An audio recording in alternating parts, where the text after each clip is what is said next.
माता पिता तुम्हें बंधु सुसखा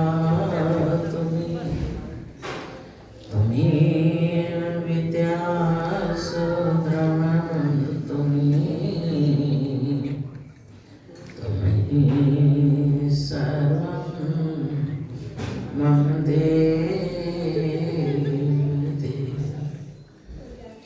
मेरे सतगुरु आप सब संतन के सरदार शरण पड़ेगी राखियों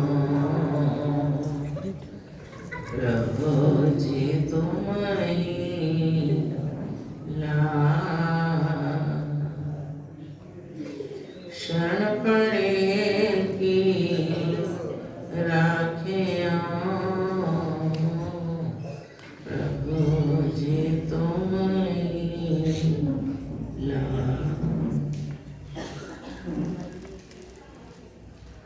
गुरु का एक बार अपनी मुख रचना को पवित्र करने के लिए सब मिलकर ऊंची और मीठी स्वर से बोले जयकारा बोलिए।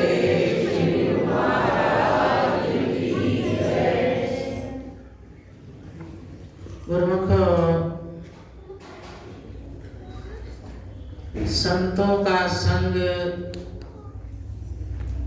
जीव की किस प्रकार कायाकल्प कर देता है, मगर उस वक्त जब सेवक श्रद्धा और भाव से उनके चरणों में आता है, जितनी जितनी उच्च भावना होगी, जितनी जितनी उच्च दर्जे की श्रद्धा होगी, उतनी उतनी उनसे दाद हासिल करता है। जैसा कि संत सहजो बाई जी का अपने गुरु महाराज जी के चरणों में अटल विश्वास था, अटूट श्रद्धा थी, अनन्य प्रेम था। गुरु चरणदास जी उनके गुरु थे, तो हर वक्त सतगुरु की महिमा का गायन करते हुए इतना उनका दृढ़ विश्वास था कि अपनी वाणी में ऐसा लिखा कि हे मेरे गुरु महाराज, आपकी शरण में जो चलकर आ जाता है तो उसको आप कैसे बदल देते हो, चाहे वो किसी भी श्रेणी का है, कि आप सबन में सब ते न्यारे, चार बुद्धि के मनोज सवारे, प्रथम बुद्धि जल लीक खिंचाई, खिंचती जाए सोई मिट जाई, दूजी बुद्धि लीक रस्ते की, चले मनोरथ मिटे की, तीजी बुद्धि पाहन की रेखा, घटे सही पर बड़े ननेका, चौथी तेल बूंद जल माही, फैलत फैलत फैलत जाई, छोटी से दीर्घ प्रकाशे, बरन बरन के रंग निकासे, सहज बुद्धि सब थोथी कहिए, गुरु की कृपा सबन पर चाहिए। विनय करते हैं कि मेरे गुरु महाराज कैसे हैं। उनकी शरण में कई तरह के जीव आते हैं, चार प्रकार की बुद्धि रखने वाले जीव हैं। पहले वो जैसे पानी में लकीर खींचते जाओ, आगे बनती चली जाती है, पीछे मिटती चली जाती है। ऐसे भी जीव हैं जो आते हैं सत्संग सुनते हुए बड़ा आनंद भी महसूस करते हैं, लेकिन वहीं का वहीं सब कुछ छोड़ देते हैं। ना आने वालों से आना उनका भी अच्छा है। जो शब्द सुने, जो समय गुरु दर्शन में बिताया, जो आकर मस्तक झुकाया, जिन कदमों से चलकर आए, वो सारे उसके सफल हैं, मगर अधिक लाभ नहीं उठा सकते। अब दूसरी बुद्धि वाले जीव रास्ते की लकीर की तरह है। जैसे सड़क पर कोई चाक से लकीर खींच दो, थोड़ी देर वो कायम रहेगी, आते जाते पथिक जब उससे गुजरेंगे वो धीरे धीरे मिट जाएगी। ऐसे कुछ जीव वचन सुनते हैं, थोड़ी देर याद भी रखते हैं, फिर हो सकता है कि वो किसी और को सुनाकर कोई संस्कारी जीव और मिल जाए जो उनसे लाभ उठा ले, तो वो कुछ देर याद रखते हैं, धीरे धीरे भूल जाते हैं। तीसरी बुद्धि पाहन की रेखा। तीसरी बुद्धि वाले जीव जैसे पत्थर पर लकीर खींच दो, वो काफी समय तक कायम रहती है, लेकिन घटती चली जाती है, बढ़ती नहीं हो। ऐसे जीव भी आते हैं। तो जैसी जैसी श्रेणी के जीव आते हैं, उतना उतना उनको लाभ अवश्य होता है। लाभ से कोई वंचित नहीं रहता। अब लाभ कितना उठाना है ये अपने पर निर्भर होता है। फिर चौथी बुद्धि वाले जो अति संस्कारी जीव जिनको कहते हैं, जिनको अपने गुरु का एक वचन ही हृदय में बसाकर उसी पर अपना जीवन अमली बना लेते हैं। एक वचन गुरुदेव का जाका अनंत विचार, पंडित था के मुनि जन वेद न पावे पार। एक वचन भी उनको गुरुदेव का हो जाए तो वो इस प्रकार उसको अपने जीवन में रमा लेते हैं कि वेद भी उनकी महिमा गायन करते हैं, ऋषि मुनि योगी भी उनकी महिमा गाते हैं। वो कैसे हैं? चौथी तेल बूंद जल माही, फैलत फैलत फैलत जाए। बहुत सारा पानी ले, उसमें सरसों का तेल थोड़ा सा डाल दे, 2 बूंद, तो वो कितने रंग निखारता है, फैलता चला जाता है।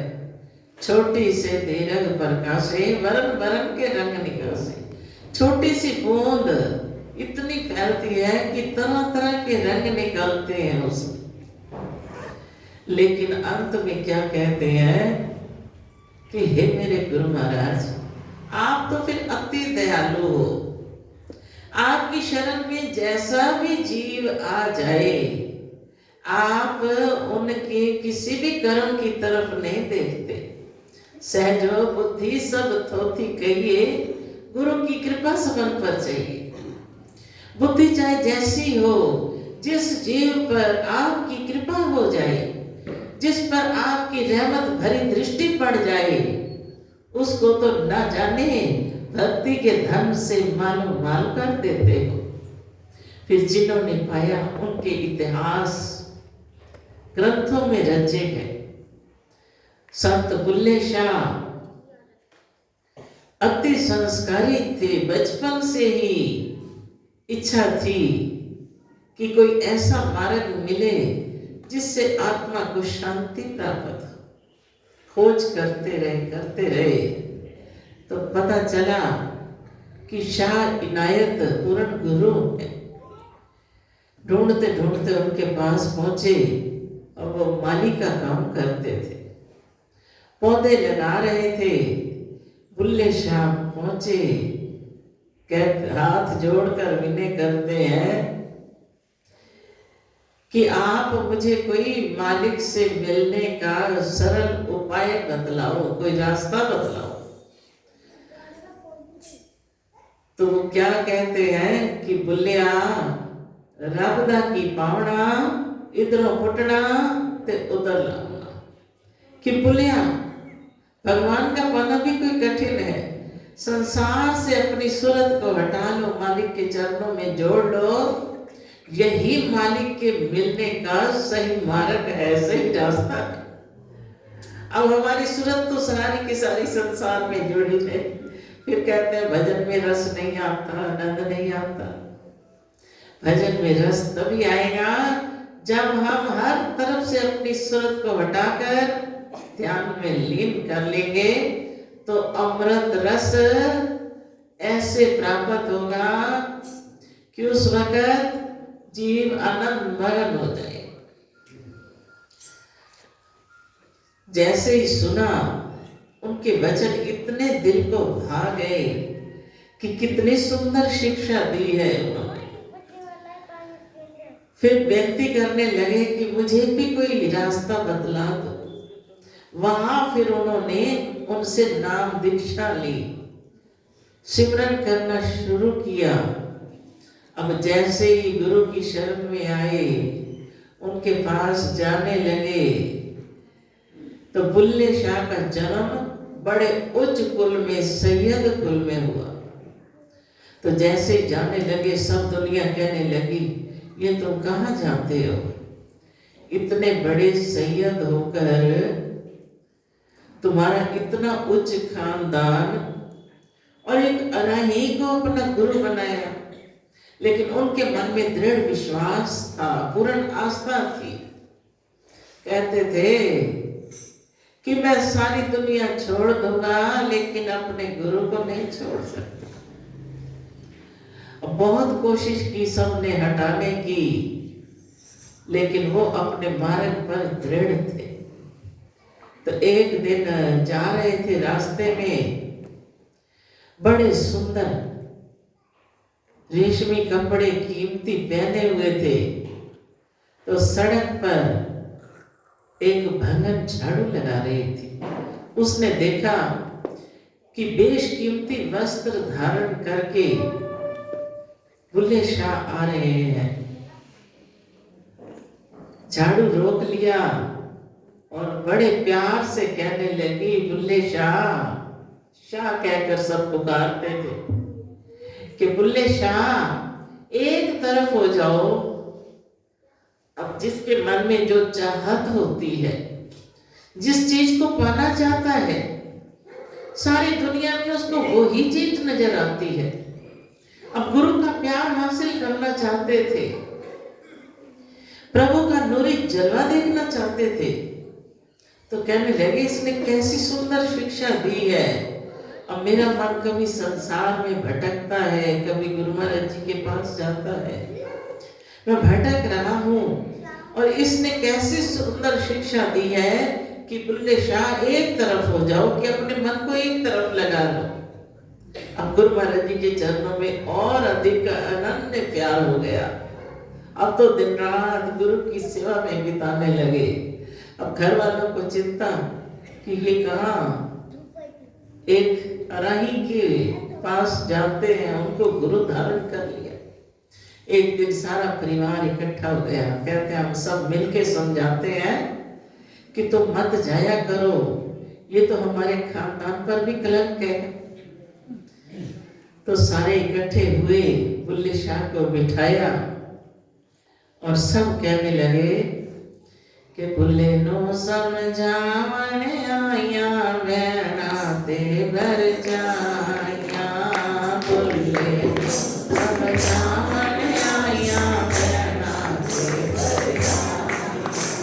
साडे आखे लगवे बुलिया ते कीली कालाया। साडे आखे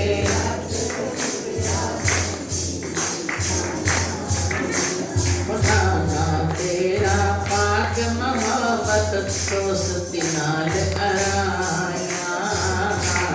तेरा पाक मोहब्बत नाल गया। तो कहने लगे सारे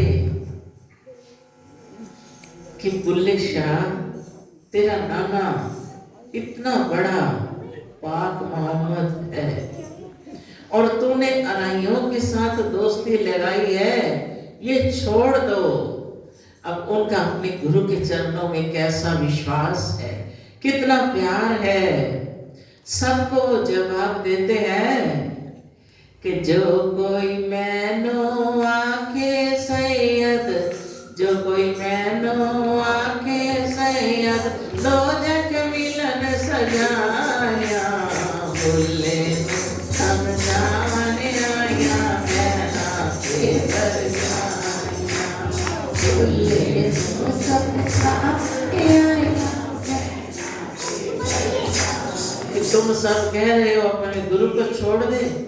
जो कोई मुझे ऐसा कहे, जो मुझे सैयद कहेगा, उसको भगवान नरक में डाल दे, क्योंकि मेरे गुरु अराई है तो मैं भी अराई हूँ, मैं उनका सेवक हूँ, मैं अब सैयद नहीं।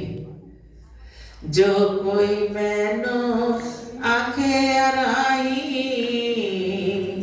जो कोई मैनो आखे अराई, बहिश्ते पीगा पाया, बोले समझाने आया कहना पे बरसाया, बोले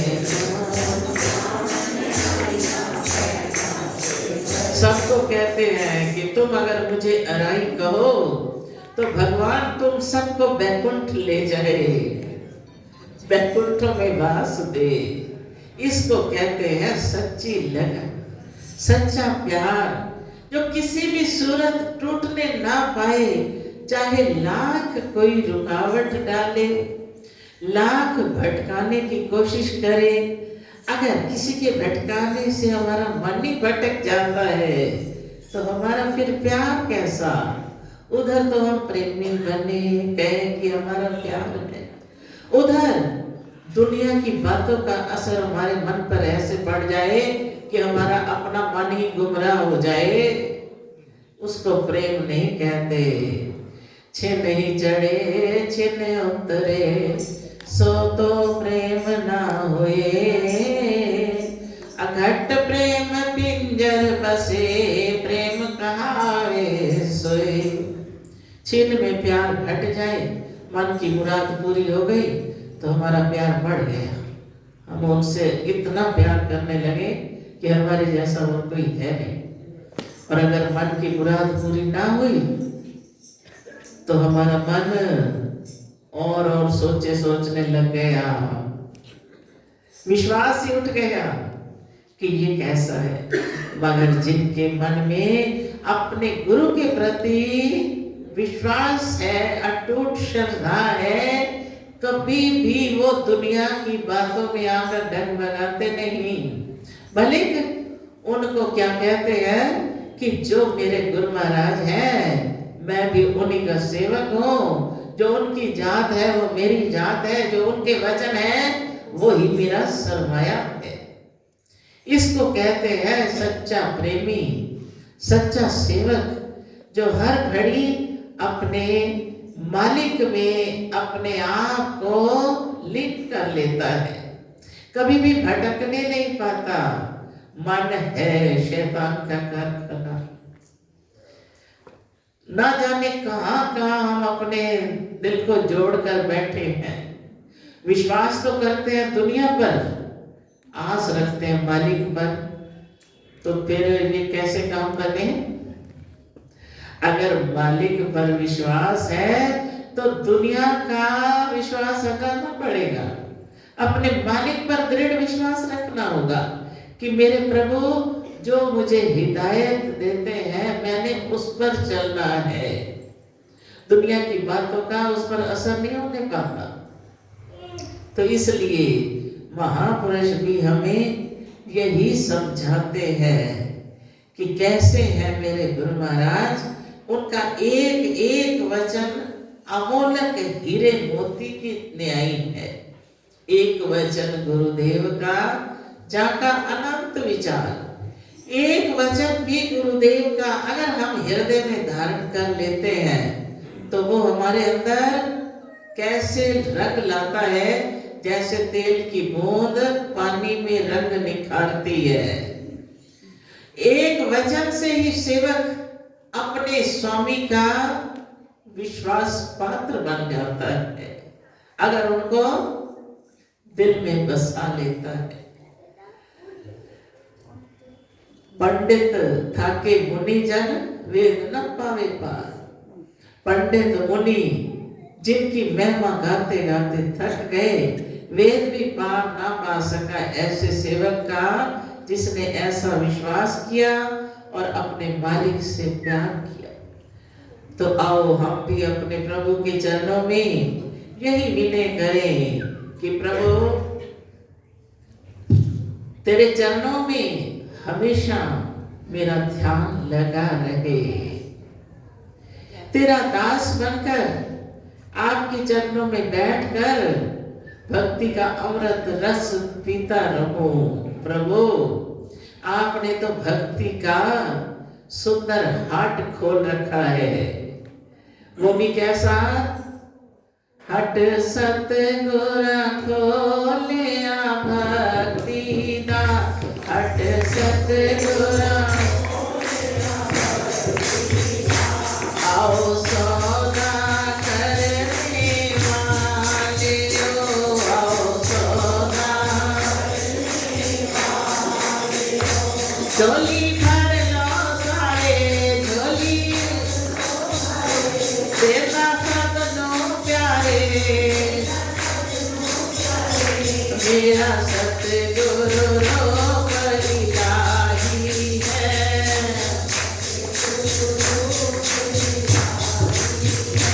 मेरा सतगुरु रूप इलाही है।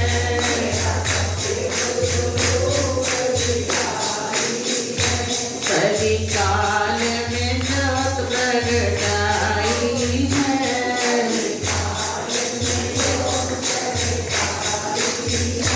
हरे कलाने सत्संग दे, हरे कलाने सत्संग दे। आओ प्रेमी दौड़ के, आओ प्रेमी दौड़ के। हर लो झोलियां, हर लो झोलियां, तेरे मस्ती के प्याले भर लो झोलियां, भर लो झोलियां, तेरे प्याले मस्ती के। मेरा सतगुरु रूप इलाही है। मेरा सतगुरु रूप इलाही है। मोरी जोत प्रगटाई है। दर्शन पालो प्रेमी, दर्शन पालो। झोलियां भर लो प्रेमी, झोलियां वो देने आए हैं, वो देने आए हैं, वो देने आए हैं, वो भक्ति का खजाना खोलकर बैठे हैं, सबको देने आए हैं। हम अपना दामन पसारें और भक्ति की दात से झोली भरते हुए अपने जीवन को सफल बना लें। बोलो जयकार।